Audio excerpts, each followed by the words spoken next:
life, suddenly brought to life when I met you.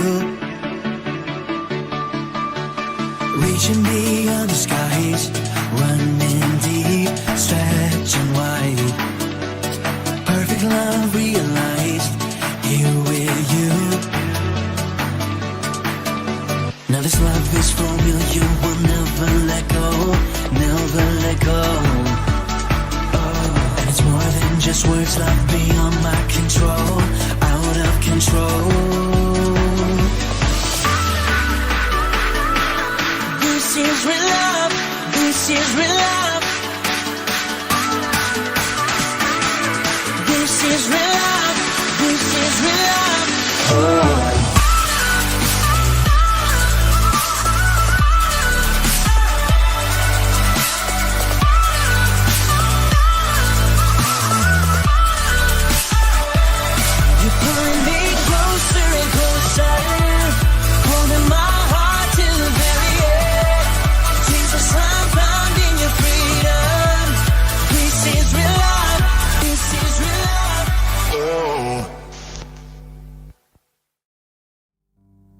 Shalom Bapak Ibu yang terkasih di dalam Kristus.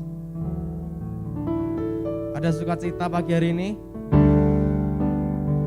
Mari kita siapkan hati kita akan memuji nama Tuhan.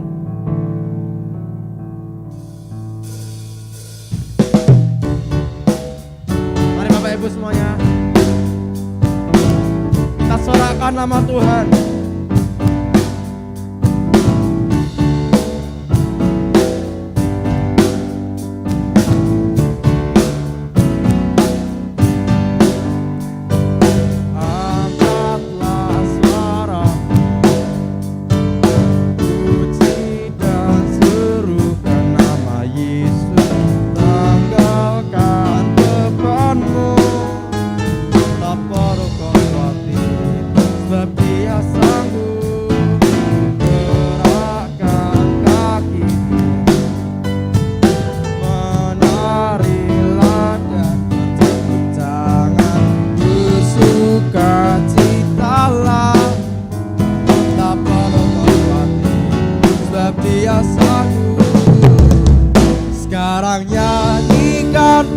Kebesarannya, kekuatan penuh kuasa, bersorak-sorai dalam kasih-Nya telah datang melawat kita, nyanyi bagi Dia.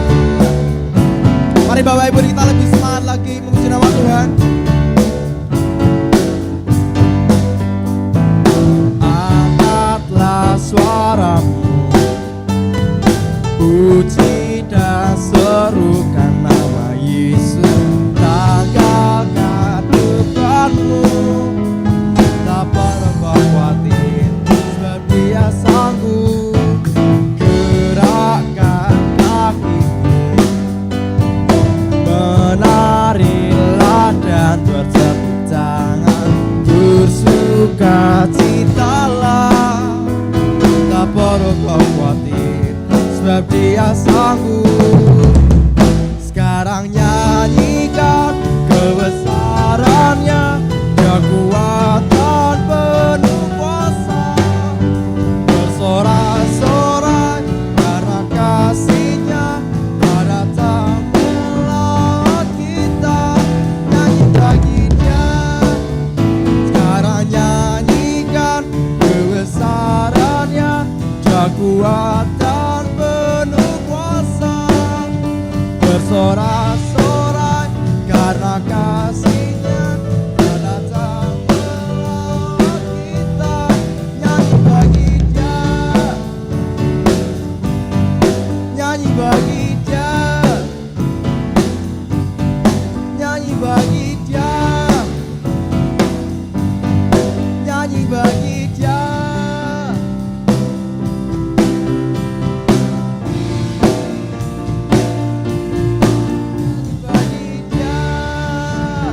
Kemuliaan buat nama Tuhan. Dia sungguh hebat, saudara.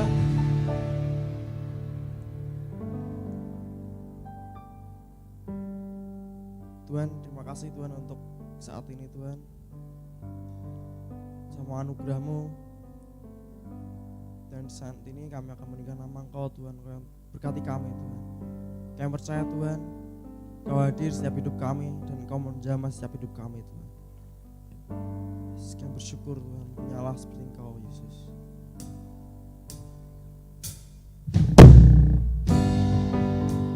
Engkau yang layak Tuhan.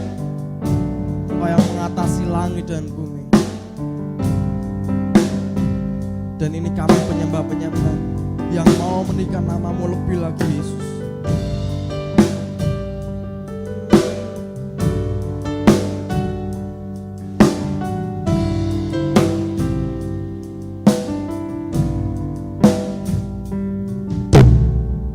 Bersyukur padamu Tuhan atas kasih. Kami mau bermazmur bagi nama-Mu. Bermazmur bagi nama-Mu yang kudus.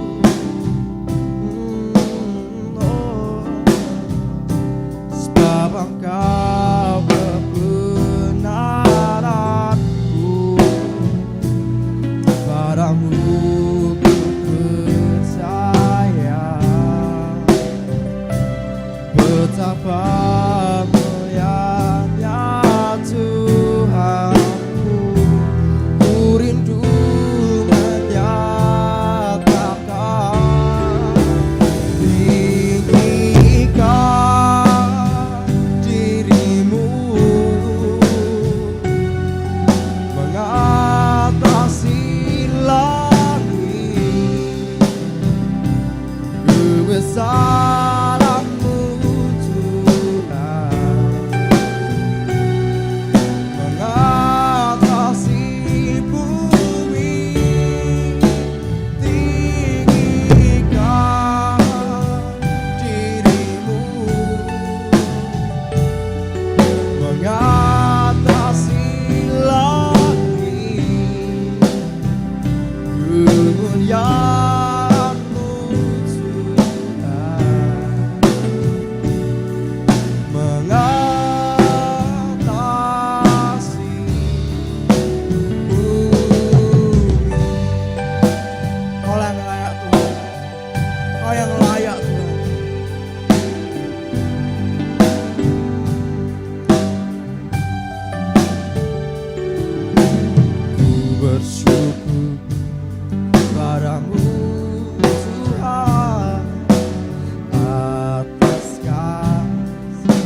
Kebesaran-Mu Tuhan, kebesaran-Mu Tuhan,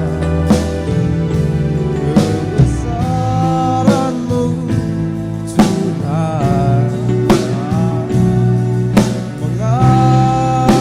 mengatasi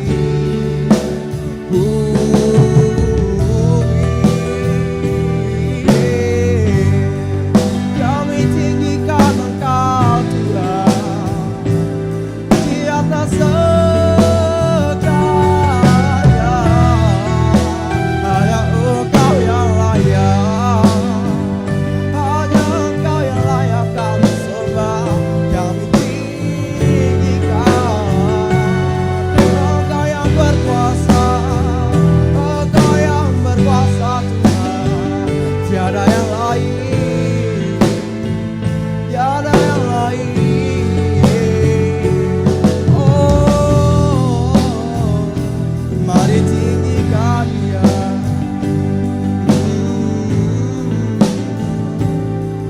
Oh Yesus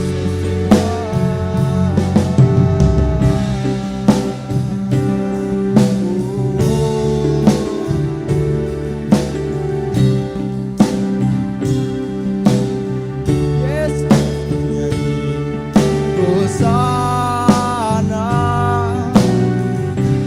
bagi Rajaku yang duduk di tahta. Aku muliakan dan ku agungkan, Kau layak disembah. Nyanyi Hosana bagi Rajaku yang duduk di tahta. Aku muliakan dan ku agungkan, Kau layak disembah. Nyanyi Hosana bagi Rajaku yang duduk di tahta. Aku muliakan dan ku agungkan, Kau layak disembah. Aku muliakan dan ku agungkan, aku muliakan dan ku agungkan,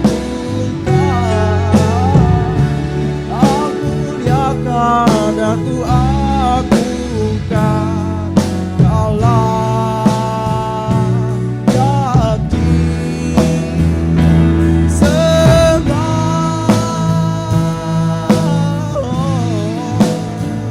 Yesus Tuhan.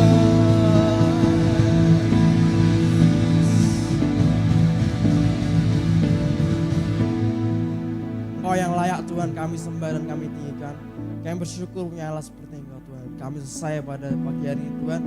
Engkau yang berambil alih dan Engkau yang bertahta atas hidup kami itu. Di dalam nama Yesus. Haleluya. Shalom Bapak Ibu Saudara-saudari yang dikasihi Tuhan. Pagi hari ini kami akan memberikan beberapa pengumuman. Yang pertama, mari bergabung pada doa bagi bangsa dan bangsa-bangsa setiap hari Jumat jam 6 sore melalui Zoom. Yang kedua, kami mengucapkan selamat ulang tahun kepada Bapak Ibu Saudara-saudari yang berulang tahun di bulan ini. Juga happy anniversary kepada Bapak Ibu yang merayakannya di bulan ini. Biarlah damai sukacita Allah selalu melimpahi Bapak Ibu Saudara-saudari. Yang ketiga, HGB Gereja dan Ruko. Saat ini HGB Gereja dan Ruko membutuhkan dana seperti pada layar. Mari Bapak Ibu Saudara-saudari yang tergerak untuk memberikan dana dapat mentransfer melalui rekening yang ada pada layar. Dan diharapkan konfirmasi setelah transfer. Yang keempat, mari salurkan dukungan Anda untuk misi melalui persembahan misi dengan mentransfer melalui rekening yang ada pada layar. Selanjutnya, untuk ibadah Sunday School akan diadakan melalui Zoom. Yang terakhir, untuk ibadah Youth Inside Out akan dilakukan dengan menggunakan Google Meet jam 10.30. Halo saudara dan saudari yang dikasihi oleh Tuhan, selamat datang di channel GB Pondok Daud Salatiga. Selamat bergabung untuk saudara dan saudari yang baru pertama kali menyaksikan ibadah GB Pondok Daud. Dan salam penuh kasih untuk jemaat GB Pondok Daud Salatiga. Sebelum bersama-sama beribadah, pastikan diri Anda dalam keadaan yang siap seperti layaknya ibadah langsung. Mari sama-sama kita memberikan yang terbaik untuk Tuhan. Untuk jemaat yang ingin memberikan persembahan atau perpuluhan, jemaat dapat mentransfer melalui rekening yang ada pada layar ini.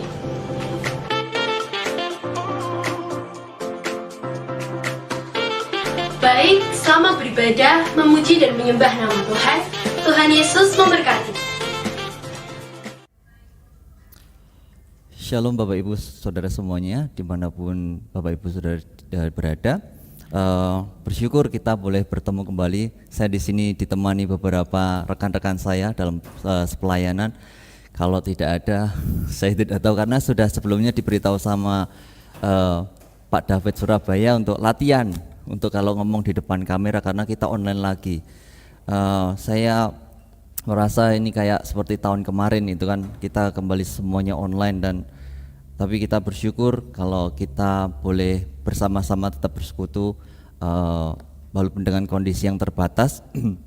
Pada kesempatan pagi hari ini saya akan melanjutkan pelajaran apa yang sudah gereja hari ini bulan Februari khususnya pada minggu pertama bahwa Bapak Gembala mengajarkan tentang kesatuan, unity, bagaimana dahsyatnya kesatuan itu bila itu terjadi. Saya teringat beberapa waktu yang lalu ketika tidak sengaja ketika saya melihat di YouTube ada seorang politisi itu bercerita ketika dia menghadiri ini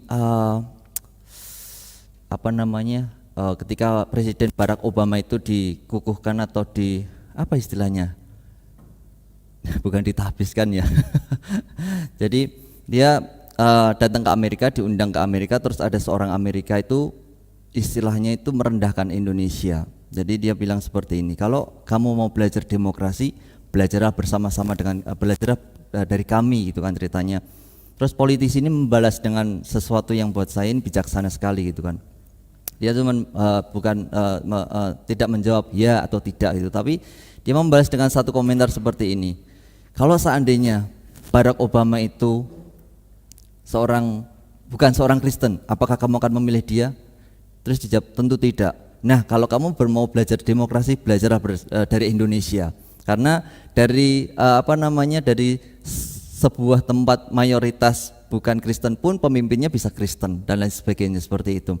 Terus juga kita berkomentar seperti ini. Lambang negaramu itu sama kita mirip, itu kan sama-sama burung gitu kan. Kalau kita burung Garuda, Amerika burung elang. Coba kamu lihat lambang negaramu itu. Lambang negaramu itu paruh elangmu itu istilahnya apa? Menggigit pita. Coba bayangkan kalau seandainya elang itu lapar, pita itu akan dilepaskan. Benar enggak gitu kan? Ya, saya pikir benar juga sih, pasti akan dilepas gitu kan. Berbeda dengan negara kami. Kalau kalau kamu lihat tulisan Bhinneka Tunggal Ika itu bukan digigit tapi dicengkeram. Artinya bahwa ketika burung itu lapar pun tulisan Bhinneka Tunggal Ika pun tetap akan dicengkeram. Jadi dahsyatnya bahwa pendiri negara kita itu membuat sebuah lambang negara ya, bukan sesuatu yang main-main tapi sudah dipikirkan tentang bahwa Indonesia itu terdiri dari banyak pulau, banyak bahasa, banyak budaya tapi tetap dicengkeram dalam satu kesatuan. Itu dahsyatnya ketika persatuan itu ada. Terus kemudian di minggu kedua kita diajar tentang seia sekata, ya kan? Di situ diceritakan tentang Babel dan juga bagaimana kalau orang-orang Yahudi itu minta tanda untuk meneguhkan pernyataan itu. Sebenarnya tidak ada salah ketika kita minta tanda, karena itu untuk meneguhkan kita. Yang salah adalah ketika kita minta tanda tapi tidak pernah percaya. Sudah dikasih tanda tetap nggak percaya, minta lagi, kasih tanda nggak percaya lagi. Itu kan itu yang salah. Atau mencari hikmat itu juga tidak salah. Tapi ketika segala sesuatunya diminta tapi kita tidak melakukannya, itu yang salah. Debat pun juga tidak salah, ya kan, karena para rasul pun ketika memutuskan segala sesuatu juga debat, tapi debatnya bukan gini, kamu yang kalah aku yang menang, bukan seperti itu, tapi saling membangun. Itu juga tidak salah. Terus yang minggu ketiga kita diajarkan tentang satu. Belum tentu kalau seragam itu menjadi satu kesatuan, ya kan. Jadi kemarin dicontohkan sebagai tim sepak bola, kalau satu seragam itu harus punya satu tujuan, yaitu menang, gitu kan, ngegolkan sebanyak-banyaknya. Jadi dalam kalau satu tim sepak bola itu ada defender, ada goalkeeper, ada gelandang, ada penyerang dan lain sebagainya, itu menjadi satu sebuah tim. Kan tidak mungkin kalau semuanya defender, semuanya kapan nyerangnya, gitu kan. Itu diajarkan. Nah, saya akan memutarkan, semoga bisa sebuah video bahwa seragam yang memiliki seragam yang sama tapi tidak satu tujuan. Kita akan saksikan ini, saya ambil dari sebuah film, apa istilahnya, film yang lucu buat saya. Kalau tahu film Shaolin Soccer, saya ambil ini karena saya suka film-film karya dari Stephen Chow. Kita akan saksikan sejenak sebelum saya akan melanjutkan share saya pada pagi hari ini. Ya, kita sudah saksikan sedikit video cuplikan. Kalau Bapak Ibu semuanya pernah nonton film ini, saya suka sekali. Jadi ceritanya ini orang-orang ini adalah ahli kungfu. Jadi lulusan dari sekolah Shaolin, gitu kan. Kalau kita tahu kalau di Tiongkok itu ada sebuah sekolah Shaolin, dan ini ceritanya lucu. Jadi walaupun mereka punya kemampuan yang luar biasa, tapi ketika dijadikan sebuah tim, dikasih seragam Shaolin, ketika mereka main sepak bola, kita lihat bagaimana mereka dihajar sama musuh mereka, walaupun sama-sama amatir, ya gitu ya.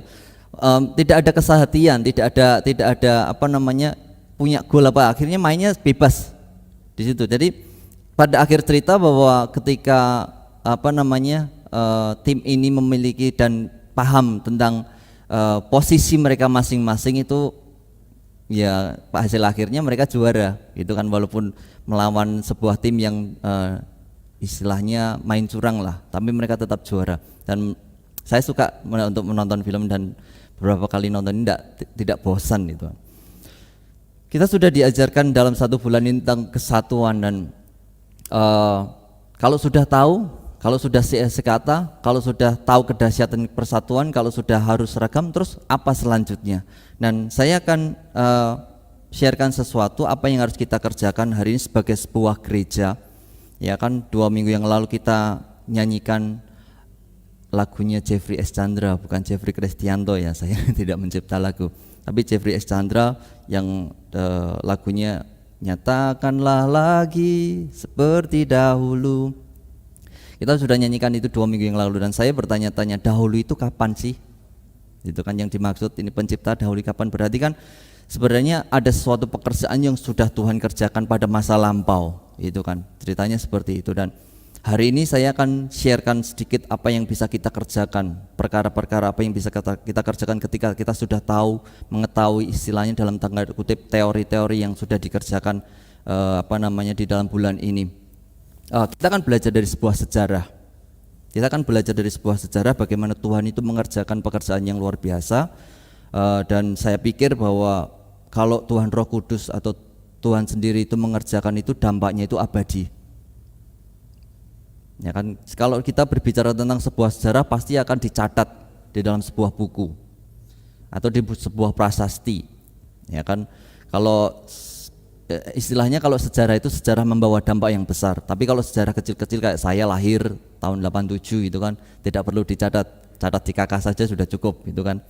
Tapi kalau perkara-perkara yang besar seperti Perang Dunia Kedua, terus kemudian Perang Dunia Pertama, kemudian saya suka baca sejarah tentang Black Death. Jadi kalau kita hari ini menghadapi pandemi seperti ini yang itu juga terjadi beberapa ratus tahun yang lalu di Eropa, dan saya suka membaca seperti ini dicatat di dalam sebuah tulisan. Kalau perkara-perkara yang besar tapi tidak pernah tertulis dalam sebuah catatan, berarti kemungkinan itu bisa disebut legenda, seperti Baru Kelinding, terus kemudian Zeus. Kalau orang-orang Yunani dulu berbicara tentang Zeus, karena tidak ada tulisannya, jadi itu bisa disebut legenda atau cerita rakyat. Jadi itu cuma dari mulut ke mulut gitu kan, tidak ada buktinya. Tapi kita akan belajar dari sebuah sejarah yang tercatat dalam sebuah buku. Kita akan belajar di Kisah Para Rasul 2 ayat 41 dan 47.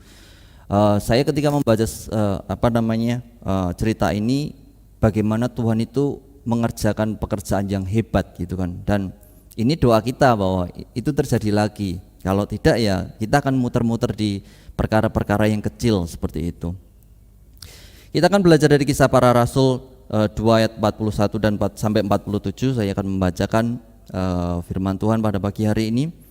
Orang-orang yang menerima perkataannya itu memberi diri baptis, dan pada hari itu juga jumlah mereka bertambah kira-kira 3.000 jiwa. Mereka bertekun dalam pengajaran rasul-rasul dan dalam persekutuan, dan mereka selalu berkumpul untuk memecah roti dan berdoa. Maka ketakutanlah mereka semua, sedang rasul-rasul itu mengadakan banyak mujizat dan tanda, dan semua orang telah menjadi percaya tetap bersatu, dan segala kepunyaan mereka adalah kepunyaan bersama. Dan selalu ada dari mereka yang menjual harta miliknya lalu membagi-bagikannya kepada semua orang sesuai dengan keperluan masing-masing. Dengan bertekun dan dengan sehati mereka berkumpul tiap-tiap hari dalam bait Allah. Mereka memecahkan roti di rumah masing-masing secara bergilir dan makan bersama-sama dengan gembira dan dengan tulus hati, sambil memuji Allah, dan mereka disukai semua orang.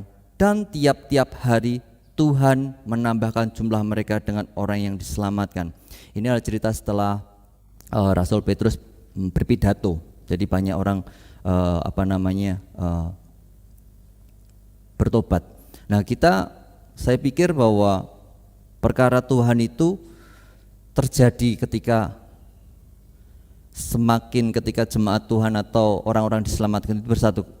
Kita sudah belajar kemarin tentang unity, seias kata, satu dan lain sebagainya. Itu semuanya tertuang di dalam Kisah Para Rasul 2 ayat 41 sampai 47, karena memang demikian.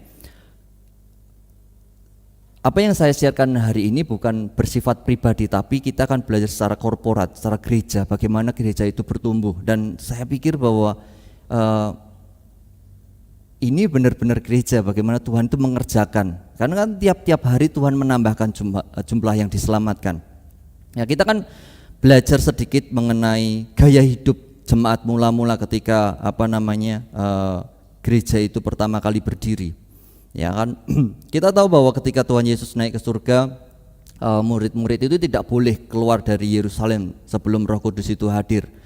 Itu kan karena saya pikir juga kalau tidak ada Roh Kudus mereka nggak mampu, karena ketika itu bahwa murid-murid Yesus pun dianggap sebagai sekte sesat, ya kan, karena itu ajaran baru. Itu ketika berada di bawah penjajahan Roma, gitu kan. Jadi selain dimusuhi oleh umat Yahudi, ya kalau Roma sih netral ya, karena pikir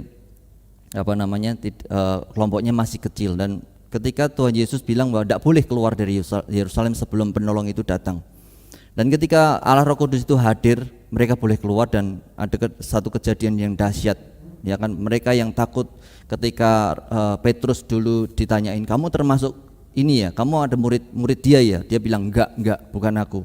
Ya kan, kita lihat cerita itu, dia menyangkal Tuhan Yesus. Tapi ketika ada Roh Kudus itu, Tuhan Roh Kudus itu hadir atas hidup mereka, mereka dengan lantang dan berani menyatakan Yesus itu Tuhan. Ya kan, dengan begitu bahwa banyak orang diselamatkan. Kita akan belajar sedikit mengenai gaya hidup jemaat mula-mula yang saya pikir kita harus tiru ya. Bagaimana kita bisa bersatu kalau kita tidak pernah bertemu, kita tidak pernah kita kalau ketemu seminggu sekali bagaimana kita bersatu itu apa?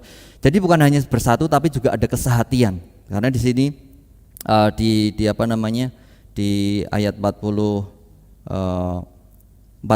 dan semua yang telah menjadi percaya tetap satu, ya kan, di situ. Kita akan belajar sedikit. Yang pertama bahwa apa yang dikerjakan ketika umat ini sudah diselamatkan, saya percaya bahwa kita semua hari ini adalah umat yang diselamatkan. Terus apa yang harus kita kerjakan? Kita akan belajar sedikit ya dari ini. Yang pertama kita dikatakan di sini ada 4 poin yang saya mau akan sharekan. Yang pertama bahwa di ayat 42 mereka bertekun di dalam pengajaran rasul-rasul dan dalam persekutuan. Mereka selalu berkumpul untuk memecah roti dan berdoa. Ada 4 kegiatan yang dilakukan oleh umat percaya ini. Bukan hanya seminggu sekali tapi continue ya. Nanti kita akan belajar apakah itu seminggu sekali atau tidak, gitu kan. Yang pertama, mereka bertekun di dalam pengajaran rasul-rasul. Jadi saya pikir bahwa ini sangat penting sekali ketika sebuah gereja itu ada jemaat itu. Jadi share saya hari ini bukan hanya untuk jemaat tapi juga untuk pemimpin semuanya, bahwa kita semua harus diperlengkapi dengan kebenaran firman Tuhan. Kita semuanya harus diperlengkapi dengan firman Tuhan. Bagaimana cara kita mengenal firman Tuhan kalau tidak ada yang mengajar? Jadi kita tahu bahwa kejadian Kisah Para Rasul 20 tentang Eutikus. Lucu suaranya, Eutikus pasti Bapak Ibu Saudara semuanya sudah pernah mendengar cerita ini. Jadi ketika Rasul Paulus mengajar, ya karena terlalu lama, ya sampai tengah malam, itu dia terjatuh dari lantai 3. Ya, berarti bahwa di situ ada pengajaran. Ya kan, pengajaran supaya jemaat itu diperlengkapi dengan kebenaran firman Tuhan. Dan siapakah yang akan mengajar hari ini? Gereja harus bertanggung jawab untuk memberikan pengajaran. Jadi saya pikir bahwa kita kalau hari ini gereja modern itu kan di dalam pengajaran pasti akan mengandalkan khotbah yang seminggu sekali. Betul. Jadi hari ini kita mendengar khotbah hari Minggu, Senin sudah ketumpuk dengan berita Indra Kents terancam hukuman sekian. Kalau mengikuti istilahnya selebgram ini, ya kan, ketumpuk lagi cerita tentang Ukraina hari-hari ini, ya kan, Ukraina dan Rusia yang kondisi politik dunia ini hari ini bergejolak. Terus ketumpuk lagi berita akhirnya firman itu tenggelam, ya kan. Hari ini makanya saya pikir bahwa kita gereja itu harus benar-benar melakukan pengajaran secara kontinu, dan saya setuju dengan istilah madras. Ya, madras itu pengajaran tentang kebenaran firman Tuhan. Bagaimana kita hari ini ketika diberikan sebuah buku yang isinya tentang sejarah dan kebenaran firman Tuhan, tapi ketika kita tidak ngerti apa-apa, bagaimana kita bisa bertumbuh. Dan tugas gereja hari ini adalah memberi perlengkapan pada jemaat. Dan saya mendorong untuk para pemimpin semuanya untuk harus continue untuk memberikan pengajaran itu, karena saya juga pikir bahwa rasul-rasul itu bukan hanya sehari Minggu ketika memberikan pengajaran, tapi tiap-tiap hari mereka bertemu dengan para rasul, karena dikatakan di sini mereka bertekun di dalam pengajaran rasul-rasul dan persekutuan. Ya, mereka bertekun dalam pengajaran rasul-rasul. Saya ibarat bahwa ini jemaat itu adalah seorang bayi kecil, bayi yang baru lahir, dan mereka tidak tahu apa-apa. Ya kan, jadi saya pikir bahwa jemaat hari ini bukan jemaat yang kemarin bertobat, tapi sudah bertumbuh, dan saya pikir makanannya harus berbeda. Itu tugas para pemimpin di gereja ini untuk memberikan pengajaran. Jadi jangan berhenti hanya khotbah seminggu sekali, karena saya pikir seminggu sekali itu kan ketumpuk dengan informasi yang Senin sampai Sabtu kita terima, dan itu firman itu bisa tenggelam gitu kan. Jadi harus continue, dan saya pikir harus berkoordinasi kembali.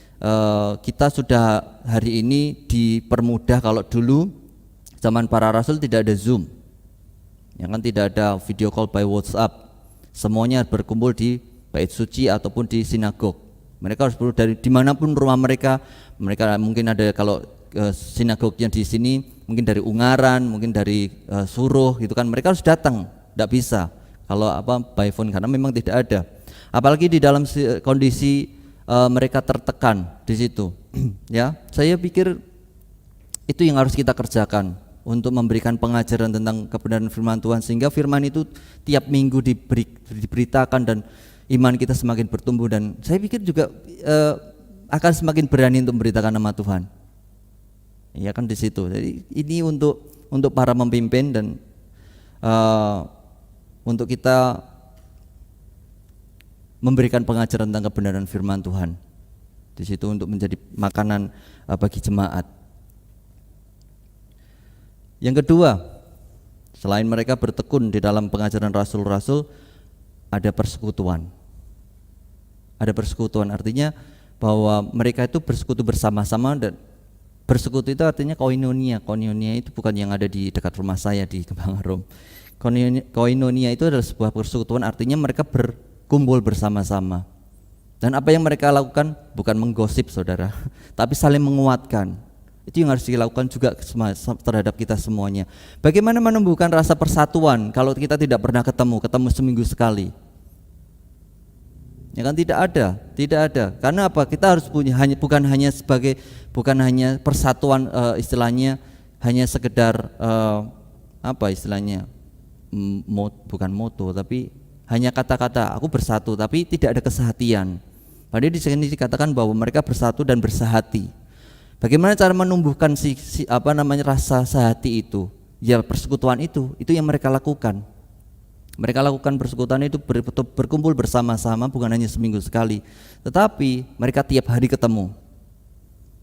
Mereka tiap hari, sehingga saya jujur kalau saya itu bermain musik dengan seorang yang asing itu tidak ada chemistry itu ya, kalau main oke lah gitu, tapi tidak tahu maksudnya dia maunya apa. Tapi kalau saya bermain dengan orang-orang yang teman-teman yang sudah saya kenal, sudah bertahun-tahun untuk kita ketemu main bareng, itu saya tahu maksudnya dia maunya apa. Artinya bahwa sehati itu kita itu bukan hanya secara fisik datang berkumpul, tapi kita tahu apa yang menjadi kebutuhan saudara-saudara seiman kita. Untuk membangun itu memang harus ada persekutuan. Nah, bagaimana cara bersekutu? Ingat bahwa kita hari ini memiliki teknologi yang sudah disediakan. Ya kan, tidak perlu menunggu seminggu sekali ketika kita datang ke gereja, tapi kita bisa tiap hari untuk ketemu, baik itu mungkin 15 menit, mungkin 20 menit untuk kita bisa share apa yang terjadi hari ini, bisa saling menguatkan. Ya kan, kita kan nggak tahu kalau misal tidak ada informasi mengenai keluarga ini sakit atau apalah, kita tidak tahu kalau kita tidak benar-benar memiliki kesehatian itu. Maksudnya karena kondisi ketika jemaat mula-mula itu benar-benar berbeda dengan hari ini, saudara. Dan persekutuan itu supaya saling menguatkan dari, ya istilahnya dua sisi lah. Ada dua sisi, mereka dianggap sekte sesat dari orang-orang Yahudi, sedangkan mereka masih tinggal di Yerusalem. Ya kan, kalau istilahnya gini, kalau saya pikir saya membayangkan hari ini itu seperti Ahmadiyah ya. Jadi minoritas mereka tinggal di dalam ketidaknyamanan di dalam kehidupan beragama. Itu yang mungkin dialami oleh jemaat mula-mula yang kan sudah dianggap sesat dan sebagainya, mereka ditindas. Akhirnya persekutuan itu yang menjadi jalan untuk saling menguatkan. Ya kan, mereka tetap ada di dalam persatuan karena saling menguatkan itu. Dan saya mendorong untuk Bapak Ibu semuanya, jadi mungkin bisa dikoordinasi sama pemimpin untuk kita bisa share, kita bisa saling menguatkan. Kalau misal komsel seminggu sekali, berarti kita ketemu seminggu sekali sama ibadah satu, berarti 2 kali kan. Mungkin bisa ditambah, tidak harus bersepuluh gitu kan, bisa berdua, saling menguatkan saja, saling menguatkan. Itu yang kita perlukan ya. Yang ketiga, selain persekutuan dan selain juga bertekun di dalam pengajaran, saya pikir tim pengajaran PR-nya banyak ini karena harus memberikan makanan buat kita semuanya. Kan itu memang perlu untuk menumbuhkan iman kita. Iman itu muncul dari pendengaran akan firman Tuhan, ya kan? Semakin kita sering dikasih firman Tuhan, iman itu akan semakin bertumbuh. Di situ kalau sehalnya ketika kalau saya nge-gym itu seminggu sekali, ya nggak ada hasilnya sih. Kecuali saya setiap hari angkat beban, kebetulan saya bisa lakukan itu dan Ya saya berkembang, bukan ke samping tapi ke atas, enggak juga. Berikutnya, selain mereka bertekun dalam pengajaran dan persekutuan, mereka selalu memecah roti. Artinya apa memecah roti itu? Dan ketika mereka, jadi dikatakan di sini bahwa mereka ayat 46, dengan bertekun dan dengan sehati mereka berkumpul tiap-tiap hari dalam bait Allah. Mereka memecah roti di rumah masing-masing. Mereka berkumpul kemudian pulang memecah roti. Ya, kenapa memecah rotinya tidak di bait Allah sekalian? Ya kan, dibilang seperti inilah darahku gitu kan, seperti itu.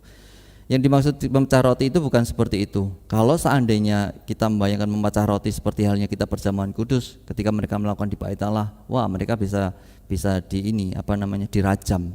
Karena bangsa Yahudi itu punya perayaan memecah roti juga, tapi roti kesengsaraan, bukan roti seperti hanya Tuhan Yesus lakukan. Mereka juga memecah-mecah roti, tapi roti kesengsaraan untuk mengingat kembali mereka keluar dari tanah Mesir. Jadi nggak boleh dilakukan di bait Allah. Makanya mereka harus kembali ke rumah masing-masing atau ke sinagog yang untuk kelompok lebih kecil mereka memecah roti. Tapi di dalam ini bahwa memecah roti itu artinya makan bersama. Makan bersama. Ya kan mereka kan makanan utamanya bukan nasi seperti kita, tapi memecah roti. Jadi artinya bahwa di dalam persekutuan itu ada sesuatu yang dibagikan. Ya kan, ya kemungkinan hari ini bahwa kita tidak bisa melakukan hal seperti itu karena kondisi pandemi seperti ini, tapi tetap bahwa persekutuan itu harus ada dan harus dilakukan secara kontinu, bukan seminggu sekali, tapi sebisa mungkin kita berkomunikasi dengan saudara seiman kita supaya dikuatkan. Dan saya bersyukur ketika saya melihat di grup gitu kan ada yang sakit, mulai respon saudara-saudara kita untuk memberikan bantuan. Saya bersyukur seperti itu, bahwa memang itu yang harus kita lakukan, ya kan, ya. Jadi perlu sekali untuk, jadi empat hal ini tidak boleh hilang salah satu, semuanya harus harus lengkap gitu kan. Pengajaran harus ada, persekutuan harus ada, dan memecah roti itu sebagai bentuk ucapan syukur bahwa Tuhan itu sudah menebus mereka menjadi umat tebusan, seperti itu. Ya, bisa dilakukan nanti kalau sudah sudah normal kembali, bisa bertemu dan juga bisa makan bareng.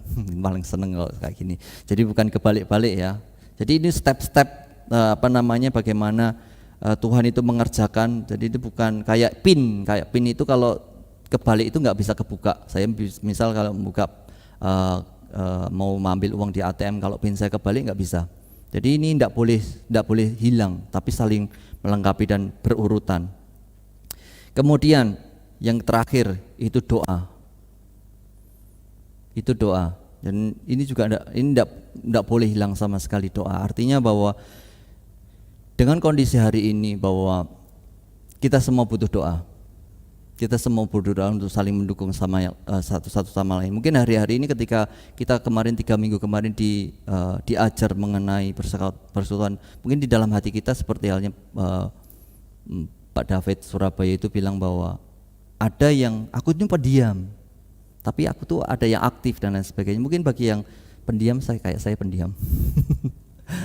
Pendiam saya mungkin ketika tahu pengajaran itu, aku mau, tapi aku harus bagaimana? Apa yang bisa aku lakukan? Ya kan? Jadi bisa bahwa Bapak Ibu semuanya mengambil bagian di dalam pelayanan ini. Ya, Bapak Gembala selalu bilang bahwa di sini tidak ada jemaat. Tidak ada jemaat, semuanya harus terlibat. Artinya jemaat itu hanya numpang ibadah, tapi semuanya harus terlibat. Terus menjadi pikiran mungkin hari ini, aku nggak bisa main musik, aku nggak bisa nyanyi, aku nggak bisa khotbah, aku tidak bisa aku tidak bisa nari. Terus aku tidak bisa ngomong, tidak bisa, kalau mau jenguk aku bingung mau seperti apa. Apa yang bisa kau lakukan? Bapak Ibu bisa mengambil bagian di dalam doa. Ya, Bapak Ibu bisa mengambil bagian di dalam doa karena ini sangat penting sekali. Hari ini bahwa Bapak Gembala selalu berdoa buat kita, jemaat Tuhan di gereja ini. Tapi bagaimana, apakah kita berdoa buat Bapak Gembala? Saya pikir bahwa Bapak Gembala itu bukan Superman. Ya, bukan Superman yang kuat terus-menerus. Ya, Bapak Gembala itu masih manusia, dan makanya saya pikir bahwa jemaat Tuhan hari ini yang mungkin belum mengerti pelayanan apa yang bisa saya ambil, mulai ambil bagian di dalam doa, berdoa buat Bapak Gembala, berdoa buat kami para koordinator yang hari-hari ini mengambil bagian di dalam pelayanan gereja. Itu sangat kami butuhkan.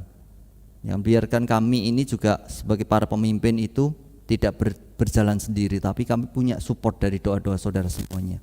Ambil bagian di dalam pelayanan Tuhan, bahwa ketika kita melakukan pelayanan ini ada yang support. Jadi kayak defender, kalau di dalam sepak bola itu mungkin para koordinator itu gelandang dan juga penyerang gitu yang harus mencetak gol, tapi di belakangnya harus ada defender yang kalau enggak ya kita bisa kebobolan, artinya kita kalah. Bahwa semuanya itu adalah hari ini adalah kita perang dalam artian bukan mengangkat senjata, tapi perang secara roh, dan kita butuh doa dari Bapak Ibu semuanya. Jadi mungkin bisa keluarga dari mungkin Pak Sikit nanti ketemu dengan keluarga Pak Yayan lewat Zoom, kita berdoa Bapak Ibu berdoa untuk kami ya, para pemimpin dan juga koordinator bisa ambil bagian di dalam doa seperti itu, karena memang pada awalnya jemaat Mulam itu juga dikuatkan dengan doa-doa mereka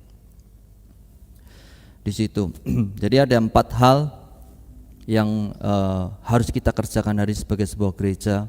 Tugas pemimpin hari ini di gereja dalam memberikan terus menerus secara kontinu firman Tuhan itu harus diajarkan kepada jemaat, ya kan. Dan kita semua sebagai sebuah gereja itu harus melakukan persekutuan. Kita harus ketemu by Zoom boleh, ya kan, kita bisa share, membagikan hidup dan lain sebagainya.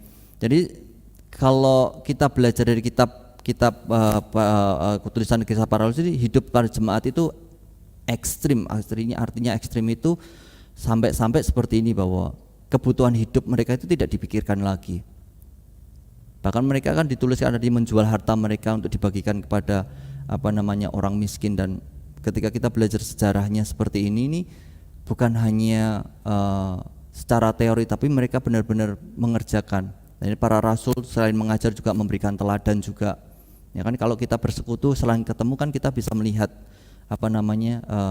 bisa bukan hanya pengajaran, tapi kita bisa melihat dari teladan yang pengajar itu sendiri, ya kan. Di situ saya ingat bahwa saya ada sebuah cerita di Rasul Paulus ketika jemaat mula-mula di Yerusalem itu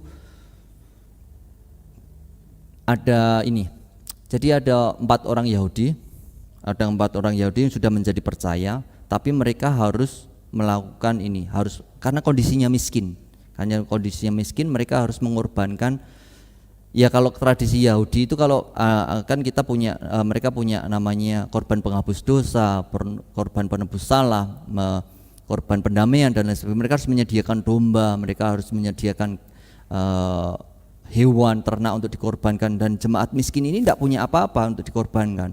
Dan apa yang dilakukan Rasul Paulus itu diceritakan ke jemaat Korintus, dan akhirnya apa? Mereka berbondong-bondong dengan suka hati, dengan sukarela itu memberikan uang mereka untuk dibelikan hewan itu supaya saudara mereka di Yerusalem bisa mengorbankan itu.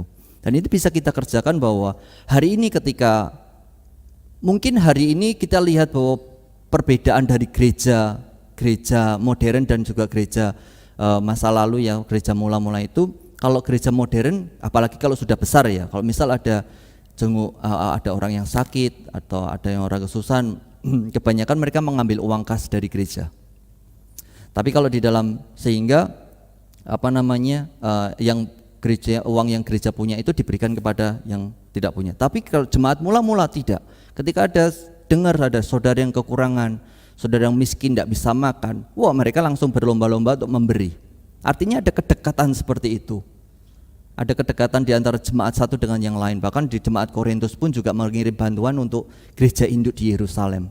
Itu yang harus kita kerjakan hari-hari ini, kalau mau Tuhan mengerjakan hal yang dahsyat. Karena di ayat terakhir, ya kan, dan tiap-tiap hari, dikatakan tiap hari, bukan seminggu sekali, bukan setahun sekali, bukan 10 tahun sekali. Dikatakan tiap-tiap hari Tuhan menambahkan jumlah mereka. Siapa yang menambahkan jumlah? Tuhan. Saya setuju dengan kata-kata bahwa Apolos menanam, Paulus menyiram, Tuhan yang memberikan pertumbuhan. Dan kita harus mengambil bagian kita hari ini sebagai sebuah gereja. Kalau kita mau melihat perkara yang dahsyat yang Tuhan kerjakan, ini yang harus kita kerjakan. Iman ditumbuhkan, kita bisa melihat karena Tuhan itu suka dengan dengan persatuan. Ya kan ada lagu kan, lagunya oh betapa indahnya dan betapa eloknya, ya kan seperti saya lupa. Ya, intinya bahwa Tuhan itu suka dengan persatuan. Ketika Tuhan Yesus tanya, kamu mengusir setan dengan kuasa Beelzebul, Tuhan Yesus bilang seperti ini, bahwa tidak mungkinlah kalau sebuah kerajaan sudah pecah itu saling membinasakan. Ya kan, setan aja sudah tahu bahwa kerajaan mereka pecah. Ya kan, makanya mereka tetap harus bersatu untuk tetap mengerjakan bagian mereka. Dan ketika hari ini hari gereja, ya aku bersatu, ya kan. Indonesia negara persatuan, tapi di dalam sana masih ada konflik sama saudara sendiri. Di mana persatuan itu, ya kan?